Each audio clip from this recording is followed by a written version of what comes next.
AI 시대는 왔어. 근데 내가 이제 이 시기에 지금 이 나이에 이제 이거 시작해도 되나?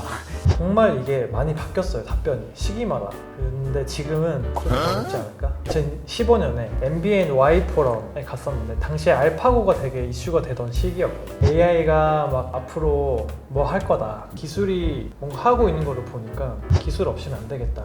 그 부트캠프 같은 거 하나 네네. 했었잖아요. 네네. 그때 대단했다고 생각하는 게 학비 과정 된 뭐 6개월 과정을 했다고 해서 포스텍을 아무나 갈 수 있는 건 아니잖아. 맞죠. 안녕하세요, 윤혜식입니다. 이번엔 제가 정말 좀 특별한 분을 모셨는데요. 우리 지금 AI 에이전트 시대에 살고 있지 않겠습니까? 그래서 인공지능에서 가장 지금 핫한 분야이기도 하고 3D 아바타, 거기에 이제 음성 합성까지 추가가 된 그런 가장 주목받는 또 스타트업이 있습니다. 우리 이렇게 하지 말자. 너무 딱딱하다. 내가 이렇게 할 거 아닌데. 자, 그래서 오늘은 제가 플루언트의 김영희님을 모셨는데요. 지금 김영희님 같은 경우는 플루언트에서 그 AI 리드로 근무를 하고 계시고요. 저랑은 정말 막연하게 지내고 있어요. 그래서 정말 너무나 소중한 분이고, 그래서 여러분들에게 정말 인사이트를 오늘 많이 드릴 수 있을 것 같아요. 그래서 간단하게 본인 소개 좀 부탁드릴게요. 안녕하세요. 저는 CTCL 캠프, 지금은 잡그리기 캠프죠. 거기 2기에 참가했었던, 그리고 현재는 AI 개발자로 일하고 있는 김영인이라고 합니다. 저는 현재 그 플루언트라는 회사에서 일을 하고 있고요. 플루언트에 대해서 간단하게 말씀드리면 이제 3D 아바타랑 음성으로 대화할 수 있게 하는 그런 솔루션을 만들고 있습니다. 영인 리더님 같은 경우는 사실 그 사석에서는 그냥 영인 브라더라고 얘기를 합니다. 그래서 오늘은 유튜브이긴 한데 저희도 이제 격식을 좀 없애야 되지 않겠습니까? AI 시대에. 그래서 우리 영인 브라더 같은 경우는 프론트에 이제 근무한 지 벌써 한 3년? 지금 3년 차 된 것 같아요. 사실 저희가 처음 만난 게 제 기억에는 2019년? 20년. 제가 그 캠프를 그 당시는 제가 Continuous Teaching, Continuous Learning 해서 CTCL이라고 하는 캠프를 했고, 지금은 제가 이름을 바꿔가지고 저희가 잡 그리기 캠프로 하고 있는데, 그 캠프를 할 때 숙소도 다 예약을 해놓고 그리고 참가자들도 다 확정을 하고 해야 되나 말아야 되나 굉장히 고민을 했던 시기였어요. 근데 아직 뭐 정부에서도 뭐 어떻게 조치를 해라, 모임이나 이런 것들을 하지 말라는 어떤 권고사항이나 이런 질병관리청에서 나온 게 없었기 때문에 이제 하게 된 거죠. 굉장히 조심스럽게 마스크 쓰고 진행을 했잖아요. 기억나시죠? 네, 본격적으로 막 그런 제한 조치가 있기 전, 네, 바로 직전에. 그래서 1월에 저희가 그 캠프를 했고, 영인브라더 캠프 오기 전에 네네. 본인 히스토리가 있잖아요. 네네. 그걸 잠깐 소개해 주신다면? 어, 아니, 편하게. 알겠습니다. 제가 그 커리어가 굉장히 그 복잡한데, 저는 이제 커리어를 전환을 한 케이스거든요. 그래서 그 전에는 제가 대학교 때는 그 경제학이랑 경영학을 전공을 했었고요. 그리고 나서 이제 공군 장교로 4년 동안 근무를 했었고, 그때 2015년에 MBN Y 포럼에 갔었는데 당시에 알파고가 되게 이슈가 되던 시기였거든요. 이세돌이랑. 이세돌 알파고. 네. 그러면서 막 AI가 막 앞으로 뭐 할 거다, 뭐 다 대체할 거다 그러던 시기에 그 MBN Y 포럼에서 막 가서 본 게 인류 최초의 사이보그 닐 하비슨 그런 사람 막 와서 강연하고, 그리고 막 아마존 고 이런 게 막 제대로 시행되기 전에 막 컴퓨터 비전으로 막 장 보면 막 계산 자동으로 되고 재고 관리 다 되고. 네, 재고 관리 다 되고 막 그런 컨셉 나와서 막 영상 막 틀어주고 막 그랬었거든요. 제가 그때 MS에서 아마존 고뿐만 아니라 그런 거 되게 광팔던 시절이었어요. 그래서 딱 저거 보면서 제가 그때 문화 충격이었거든요. 네. 저는 이제 그때 이제 문과 출신이었고 원래 경제하는 거 좋아하고 이제 군대에서 인사장교 이런 거 하니까 기술과는 좀 거리가 멀었던. 근데 이제 막상 그런 데 가서 그 기술이 뭔가 하고 있는 거를 보니까 갑자기 위기감이 확 들었었죠. 그래서 이제 그러면서 뭔가 좀 더 길게 보면 10년, 20년 이렇게 보면 기술 없이는 안 되겠다. 그런 생각이 들어서 그때는 이제 AI에 대체되지 않아야겠다 그런 생각밖에 없었어요. 벌써 그때 그 생각을 했단 말이에요. 네네. 그래서 막 그런 위기감에 막 그 고조돼가지고, 근데 이제 저는 IT 쪽과는 연결 접점이 전혀 없다 보니까 막상 그렇게 하기는 쉽지 않았었고, 그래서 생각했던 게 뭔가 인간이 느끼는 감각, 그거는 AI가 대체하지 못하지 않을까? 오히려 반대로 갔네. 네, 반대로 이제 그러면서 이제 커피나 이제 책 이런 문화적인 사업을 하고 싶어서 그때 막 독립 출판사 알아보고 막 그러면서 커피 배우고 하면서 이제 1년 동안 이제 카페를 해본 거죠. 카페 창업해서 이제 커뮤니티 이런 것도 좀 만들고 뭐 강연 이런 거 막 그 섭외해서 막 이렇게 운영해보고 이렇게 하다가 한 1년 정도 해보니까 아 이거도 좀 부족하다 이걸로도 안 되겠다 해서 이제 그때 막 강연 이런 걸 많이 들었으니까 당시에 막 문과생이 개발자 되는 이런 세션도 되게 많았고 막 다 너도 할 수 있다 이런 느낌의 그런 강의들이 많았어요. 그래서 아 그냥 이렇게 할 거면 그냥 기술을 배우자 해서 이제 그때 하던 거 전부 다 그만두고 아내도 당시에 좀 커리어적으로 고민하던 시기였어가지고 둘 다 하던 일을 그만두고 6개월간 세계 여행을 가기로 해서 세계 여행을 다니면서 저는 그때 맥북 하나를 샀거든요. 맥북 하나를 사서 이제 평일에는 맥북으로 이제 온라인 강의 들으면서 코딩 공부하고 주말에는 같이 여행하고 그런 식으로 이제 전 세계 돌아다니면서 이제 좀 커리어 전환을 준비했었던 거죠. 그렇게 하다가 이제 돌아와서 마침 딱 맞게 제가 12월에 돌아왔거든요, 한국에. 근데 이제 딱 바로 CTCL 캠프가 있다고 해서 들어가서 이제 그때가 그 커리어 전환의 약간 기폭제가 돼서 본격적으로 그때부터 이제 AI 공부를 시작했고 그 뒤에는 뭐 이제 포스텍에 들어가서 인공지능 석사 이제 졸업하고 지금 회사에 합류를 한 거죠. 이 타임에 이제 진짜 질문하고 싶었던 게 그때도 캠프를 와서 이제 인공지능에 대해서 제가 강의를 하고 뭐 새로운 네. 트렌드에 대한 이야기들을 하고 캠프 끝나고 나서 그때 그 부트캠프 같은 거 하나 네네. 했었잖아요. 네네. 그때 대단했다고 생각하는 게 FP 과정 된 뭐 6개월 과정을 했다고 해서 포스텍을 아무나 갈 수 있는 건 아니잖아. 맞죠. 그러니까 어느 정도 노력을 했었던 거예요? 근데 그 국비 과정이라는 게 그때 당시에 그 경상북도랑 포스텍이랑 같이 해서 한 거였어요. 그래서 애초에 그 6개월 과정에 그 강의해 주시는 분들이 포스텍 교수님들이셨고 포스텍 안에서 했어요. 그래서 기숙사도 다 똑같은 기숙사였고 그러면서 이제 그때 교수님들과 안면을 좀 텄고 그리고 그때 거의 진짜 강의가 160시간이 넘었거든요. 학점으로 따지면 그러니까 일주일 내내 수업만 듣고 프로젝트 하고 이런 거니까 학점으로 따지면 거의 한 2년 정도 학부생 2년 정도 압축을 해서 압축된 그래서 그때 뭐 이제 코딩 테스트 알고리즘 강의부터 해가지고 IT 전반적인 거를 다 했었거든요. 근데 이제 그때 제가 잠을 한 4시간씩 잔 것 같아요. 6개월 정도. 고삼수험생보다 더 빡세게. 그때는 막 이거를 내가 열심히 해야겠다 이것보다 그냥 그때 한 25명 정도 있었나? 근데 막 코딩을 하는 게 너무 재밌는 거예요. 맨날 이제 수업 끝나면 그때 막 AI 교육도 하고 뭐 수학 교육도 하고 이렇게 하는데 그거 끝나고 6시에 수업 끝나면 6시부터 9시까지 뭐 프로젝트 미팅 이런 거 좀 기획도 하고 9시에 집에 들어와서 4명이서 같이 썼거든요. 근데 그 4명이 약간 좀 마음이 맞는 사람이었어요.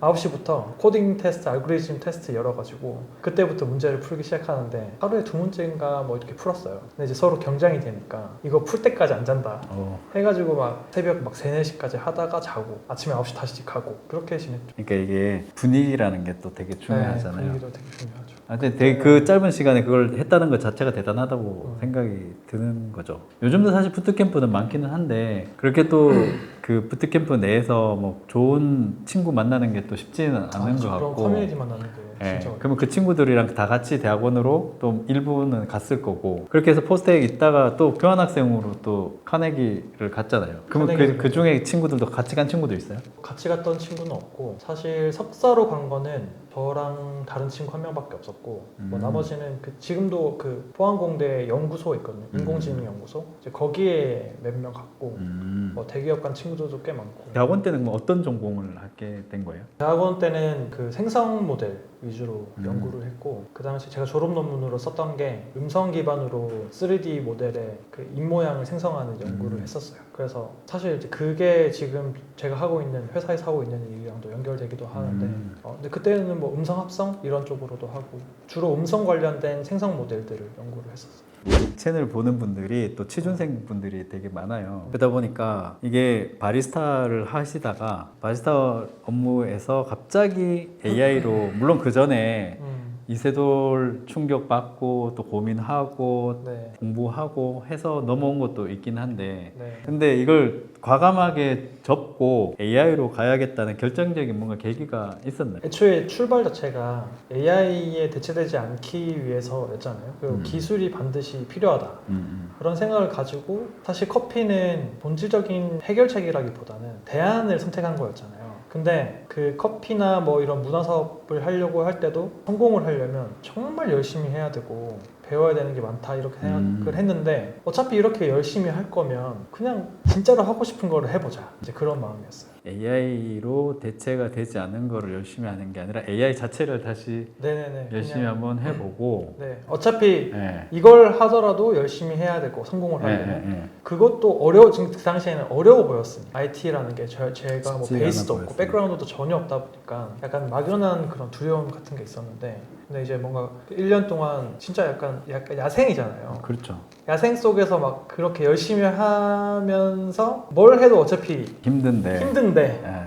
그 약간 어느 정도 자신감도 좀 있었던 것 같고 해보니까 할 수 있겠다. 그럼에도 불구하고 사실 경영학과에서 갑자기 코딩을 하고 그것도 AI 그리고 AI 중에서도 이제 모델을 만드는 걸 공부를 했단 말이에요. 그러면 진짜 완전히 어떻게 보면 제로 투 원을 만든 거잖아요. 네. 근데 그 부담이 생각보다 되게 컸을 거고 사실은 중간에 어느 정도 하다가 이런 것들 있잖아요. 컴퓨터로 좀 코딩을 좀 미리 좀 했던 친구들 같은 경우는 같이 이렇게 공부하다 보면 이렇게 왜 어너더 클래스들 있잖아요. 네, 보면 네. 쟤는 나랑 뭔가 다른 차원에 있는 것 같고 네. 그런 거 보면서 이렇게 좌절이나 그런 거 좀 느낀 적은 없었어요? 좌절을 느낀 적이 사실은 없고요.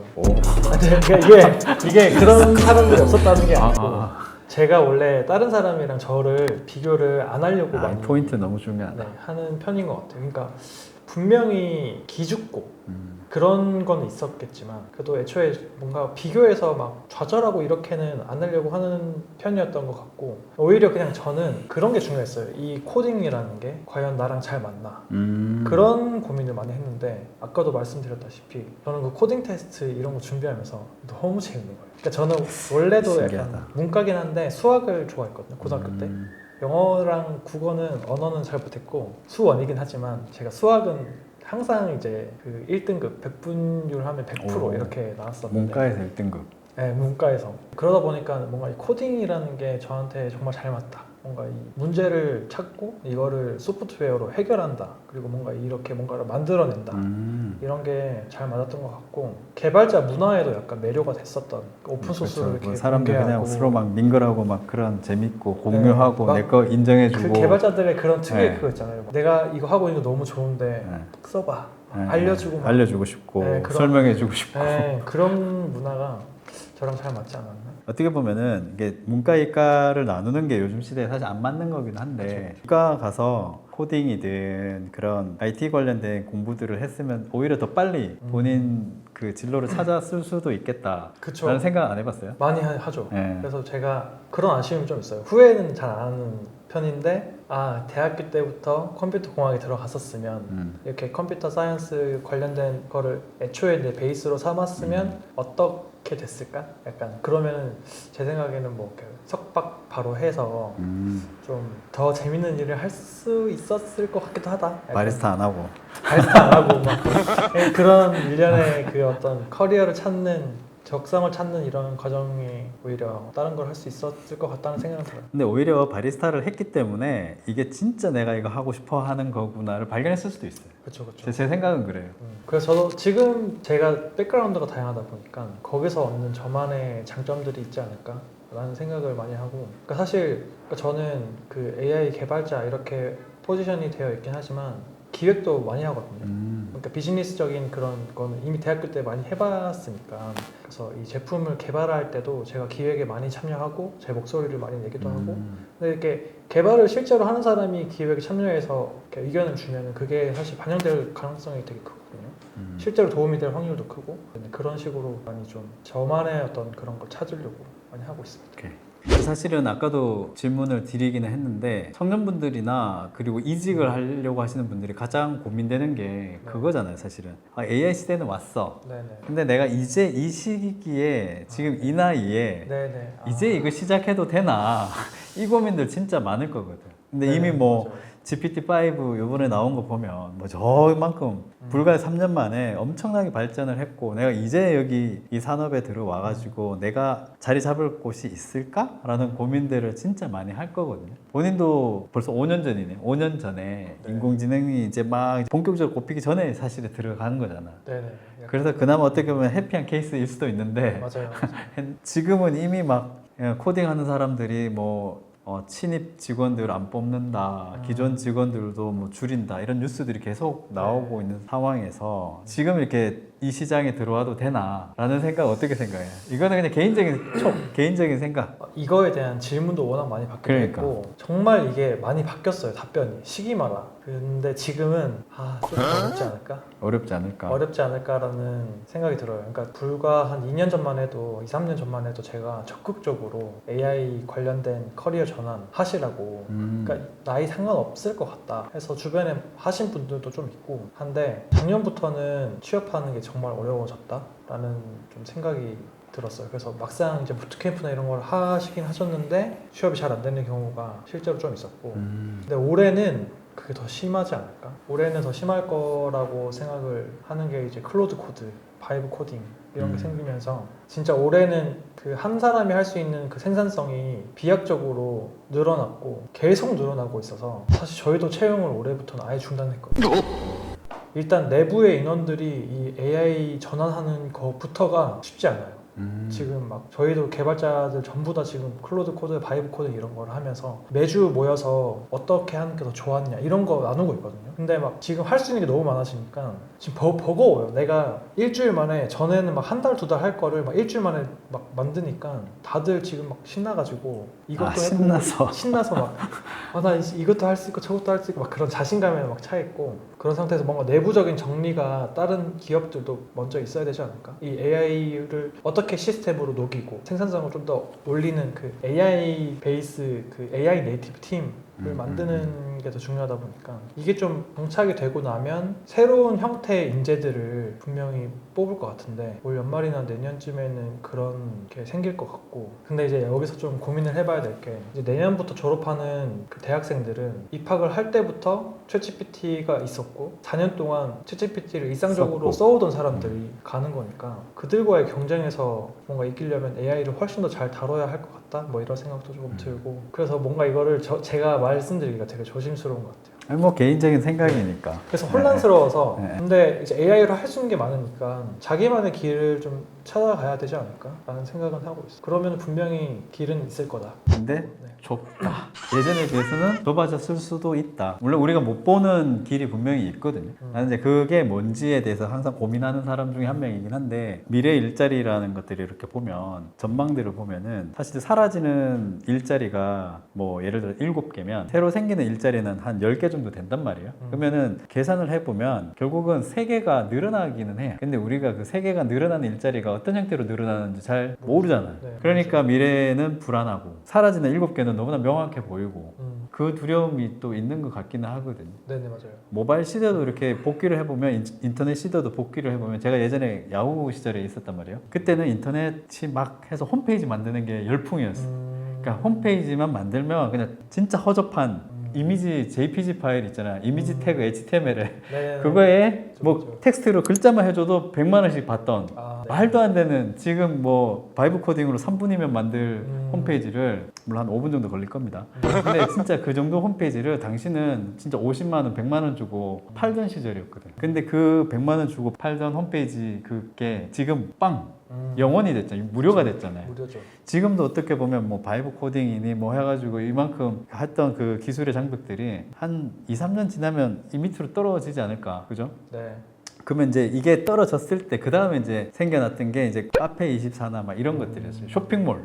당시에 지금과 같은 이제 거대 플랫폼 형태는 아니었고 그냥 자사몰 형태나 조그만한 특화된 홈페이지 형태의 쇼핑몰들이 막 우후죽순처럼 생겼거든요. 그러고 나서 엄청 커진 거지. 지금 이제 이런 바이브 코딩이든 뭐 이런 LLM 기반으로 앱이라고 해야 되나 서비스 형태들이 막 나오기 시작하면 어느 정도 정리되지 않을까. 거기에 이제 지금 연구하고 있는 그런 지금 준비하고 있는 서비스들이 이제 붙어서 진짜 이제 실제 서비스 형태로 나왔을 때 대박나는 스타트업들 그런 기업에는 또 신입들이 필요하지 않을까요? 그렇죠. 제가 생각했을 때는 분명히 이 AI를 활용하는 그런 사람들의 노동시장의 수요는 증가할 것 같아요. 증가하고, 그러니까 뭔가를 새로운 거를 만들어내는 수요는 분명히 증가하는데 지금 시점은 이게 이제 1인 생산성이 증가하는 폭이 더 크다 보니까 채용을 안 하는 건데 이게 어느 정도 좀 정리가 되고 나면 분명히 이 수요가 더 커지고 그러면은 사람들도 채용할 거라고 생각을 하고 있습니다. 앞으로 몇 년이 또 지나면은 좀 그래서 그거 가지고 어떤 서비스를 만들어내고 어떤 밸류를 만들어낼 수 있을 거야 네. 라고 하는 것들이 더 중요해질 거고 그런 네. 관점에서 오히려 나는 그 바리스타 하면서 사업을 해봤잖아요. 사업을 해보면서 이게 회사 내에서 아까 기획도 한다고 했잖아요. 네. 그러면서 이 기능 하나 더 넣고 이런 서비스를 냈을 때 이게 어떻게 수익화 될 거냐 그런 얘기 피드백 많이 주지 않아요? 많이 주죠. 그런 사고가 많이 도움이 되는 것 같습니다. 문제를 찾아내고 그 문제를 어떻게 해결할지까지 가지고 갈 수 있는 사람, 이제 그런 사람이 좀 필요한 필인 것 같아요. 그러니까 오히려 단순히 기술 뭐 해서 뭐 클로드 코드 잘 썼어요, 오픈 AI 잘 네. 썼어요라기보다 그렇죠. 그래서 네. 이걸로 네. 뭘 했냐, 음. 어떤 문제를 발견했고, 어떤 기술을 써서 그걸 어떻게 해결했냐, 이렇게 전체적으로 가져갈 수 있는 사람이 유리한 것 같습니다. 그런 것들은 회사 내에서 뭐 따로 뭐 스터디하거나 해요? 아니면 그냥 그거는 어떻게 보면 타고나는 거일 수도 있는데 그런 어떤 회사 내 문화라고 해야 되나? 네네. 회의할 때도 네. 그런 거 좀 적용을 많이 하고 있어요? 적용을 많이 하는 편인 것 같아요. 음. 그러니까 그런 사람만 지금 남아 있는 것 같아요. 아, 그 문화 자체가 저희는 매주 한 번씩 이제 올 핸즈 미팅을 하는데 그때 이제 어떤 게 이슈가 있다, 어떤 게 문제가 있다, 그러면은 그걸 딱 테이블에 올리고 그거에 대해서 논의를 하고 그러면은 뭐 이거 너가 해라 이게 아니라 그거 내가 고칠 수 있을 것 같은데, 그거 내가 할 수 있을 것 같은데 이런 식으로 자기가 할 수 있을 것 같은 사람이 가져가요. 근데 막 저희가 그런 거를 막 도입을 해보려고 하기도 했는데 막 그렇게 디테일하게 막 룰을 많이 정하진 않았어요. 왜냐면 이게 계속 바뀌니까. 네, 오히려 그냥 그런 거를 좀 완전 좀 자유롭게 하고 필요하다고 하면은 하나씩 하고 그리고 이게 영원히 갈 거라고 생각을 안 하고 그런 식으로 약간 뭐 시기마다 적절하게 골라서 하고 그래서 이게 아까도 말씀하신 것 중에 되게 중요하다고 생각하는 게 클로드 코드를 뭐 열심히 파는 게 중요하지 않은 것 같아요. 이거는 언젠가는 바뀔 거고 클로드 코드의 핵심은 AI랑 같이 코딩하는 속도를 굉장히 비약적으로 생산성을 높이는 거지 이 툴 자체는 언제든지 바뀔 수 있고 분명히 바뀔 거거든요. 빠른 시간 안에. 근데 이제 이 문제를 어떤 툴로 어떻게 해결하겠다 이런 그런 마인드가 앞으로 더 중요할 것 같다.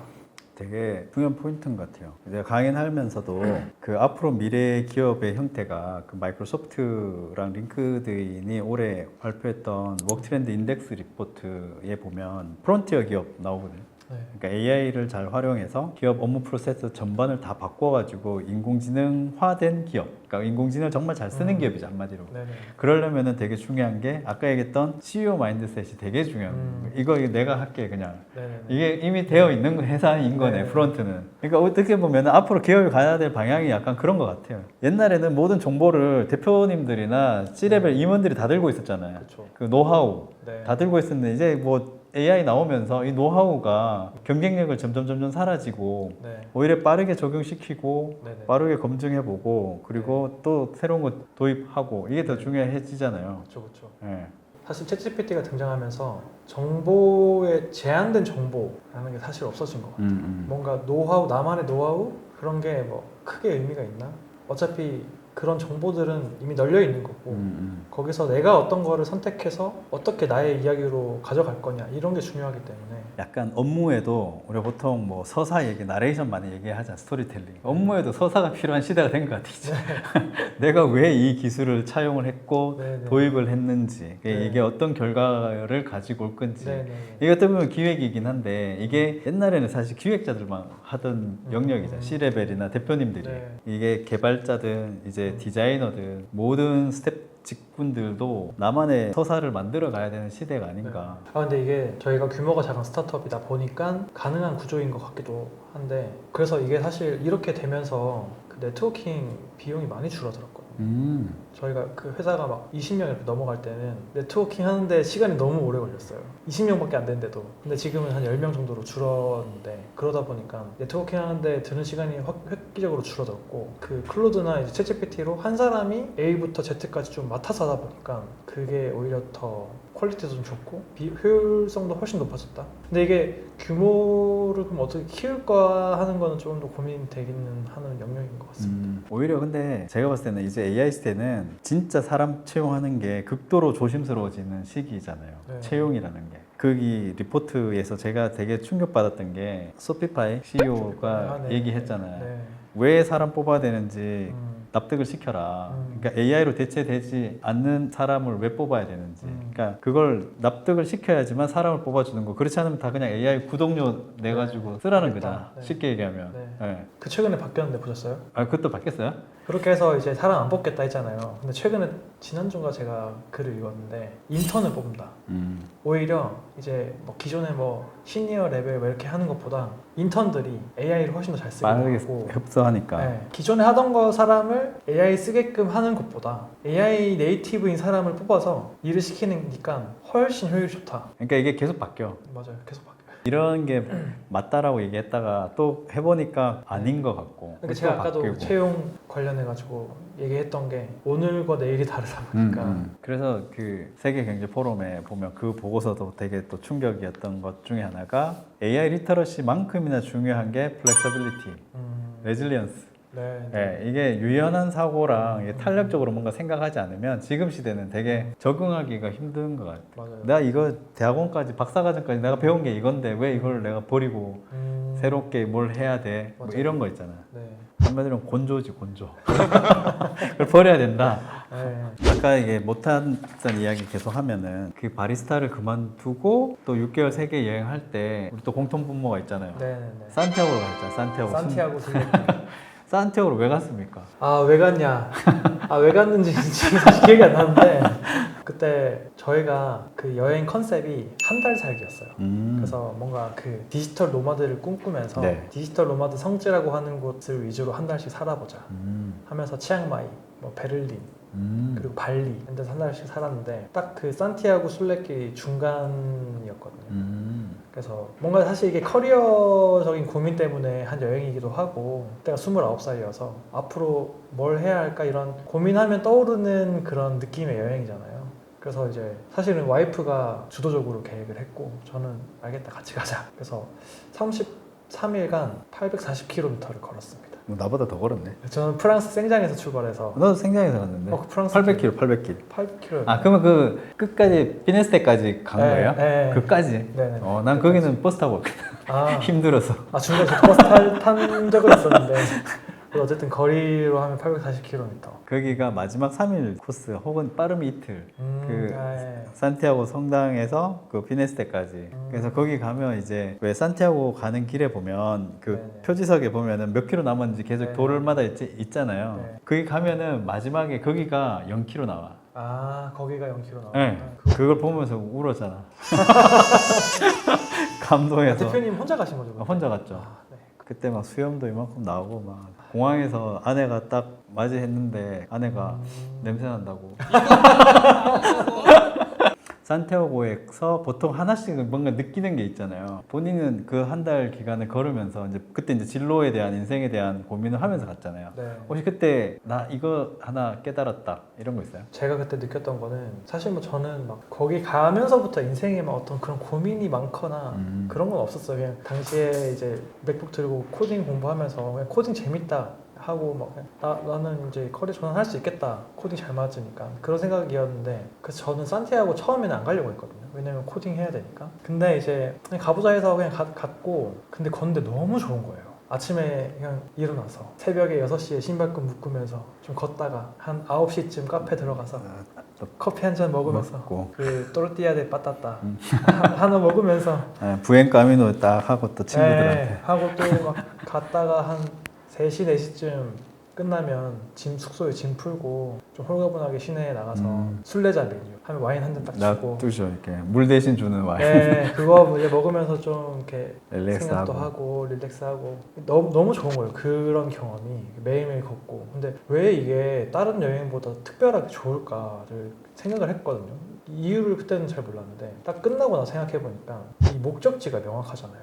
내가 오늘 할 일이 너무 명확해요. 아침에 일어나서 내가 고민할 게 없어. 아침에 일어나면 그냥 걸으면 돼요. 목적지를 향해서. 그러니까 이제 그런 목적지가 분명하다는 게 엄청 큰 스트레스를 줄여주고 이 맞아. 위안을 주더라고요. 그래서 목적이 분명한 삶이 행복한 거 아닐까라는 생각을 끝나고 나서 생각을 했던 것 같아요. 사실 뭐 그 길 자체는 굉장히 단조롭잖아요. 단순한 네, 거잖아요. 그냥 아침에 일어나서 신발 신고 정해진 거리만큼 걷는 거. 딱 그게 다잖아요. 중간에 배고프면 먹고 네네네. 좀 피곤하면 쉬고. 사실 노동이 없었기 때문에 오히려 되게 근데 이게 좋았던 걸 수도 있는데 오해를 하실 수도 있는데 노동이 없는 건 아닌 것 같아요. 걷는 게 노동. 엄청 힘들어요. 알겠지? 엄청 걷는 거는 네. 힘들죠. 다리도 엄청 아프고 막 많이 걸을 때 하루에 35km, 10km 배낭 메고. 그러니까 이게 당시에는 굉장히 고통스러웠을 수는 있는데 뭔가 많이 마음이, 내 정신이 힘들지 않았다. 저도 갔다 왔습니다. 갔다 왔기 때문에 네. 질문해봤던 거고, 저도 사실은 이제 그 산티아고에서 느꼈던 것 중에 하나는 그거였던 것 같아요. 이게 800km를 거의 한 달 걸으면서 산티아고가 주는 가장 큰 매력이라는 거는 인생에 사실 그렇게 많은 게 필요하지 않다는 걸 난 깨달은 게 제일 큰 것 중에 하나였거든, 저한테는. 네. 그래서 한 달 동안 그 걸으면서 이제 깨달았던 것 중에 하나는 뭐 이제 투마일스의 뭐 핵심 가치나 이런 것도 고민하긴 했지만 딱 하나는 인생에 그렇게 많은 걸 필요로 하지 않아도 된다. 네. 예, 그러니까 뭔가 물건 사고 싶은 욕심이 그때 이후로 많이 줄었던 거야. 그렇잖아요. 저도 마찬가지예요. 예, 무력이 많이 줄었어. 그래서 갔다 와서 딱 뭔가 생각했던 게 언제든지 떠날 수 있을 정도의 물건만 가지고 있자라는 게 그거였죠. 근데 뭐 막상 살다 보면 이제 애기 늘긴 태어나면 안 되긴 하는데 늘기는 육아하면서 하는데 많이 깨지긴 그때는 하는데. 그쵸. 그때는 그래도 그 마음이 되게 큰 것 같아요.